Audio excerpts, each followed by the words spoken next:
So, John, what have you been thinking about our metaphysics reading on God's existence? Come on, Mary. You know I don't believe in God's existence. No sane argument will change my mind. Just keep trying to think about it. It's life-changing. Yeah, I guess it wouldn't hurt to think about it.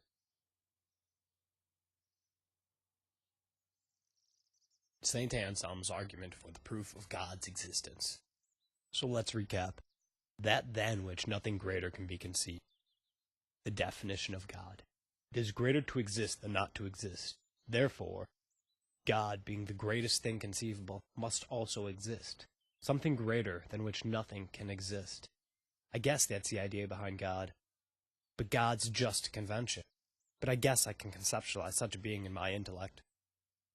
From there, it is better to exist than not to exist. I can agree with that. But just because it is better does not mean it is.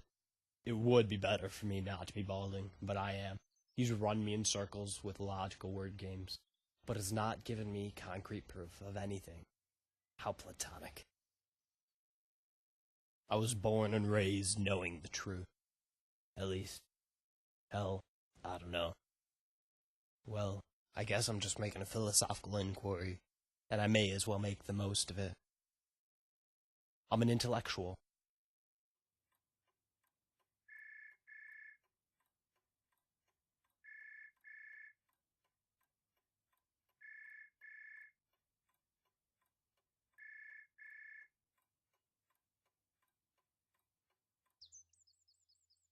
Pete, I'm having some trouble.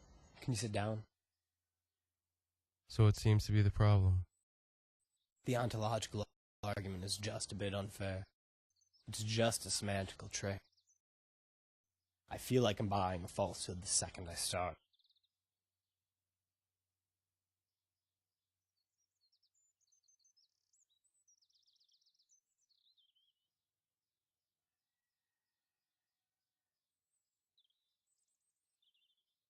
God just doesn't exist.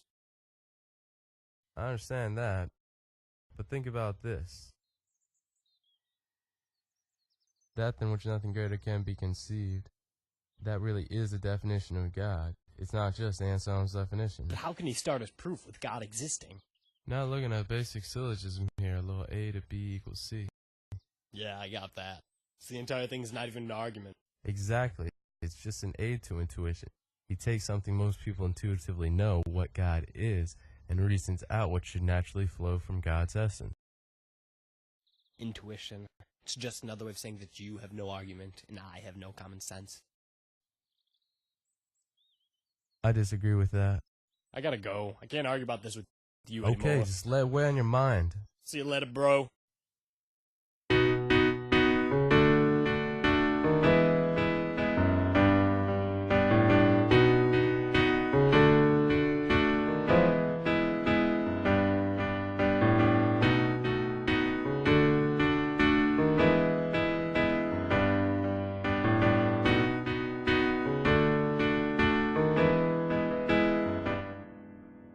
Well, I guess the summer quiet.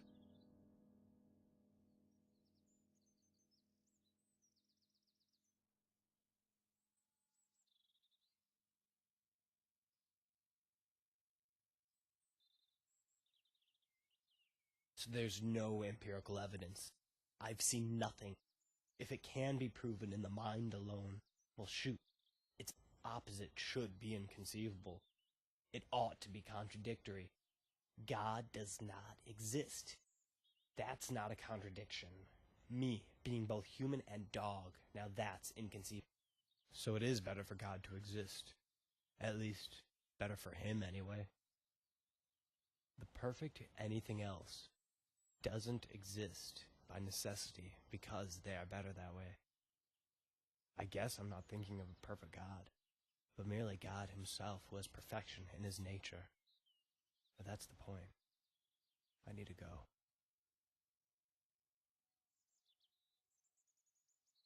Let's see.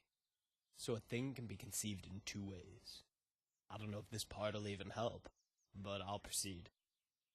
So when the word signifying it is conceived, and the thing itself. Supposedly I have thought of the word itself, but not its true meaning. I have conceived of God. That than which nothing greater can be conceived, which includes existence. An existing God just doesn't exist. Wait a second. That doesn't make any sense. God does exist. God does exist! Whoa! Yeah!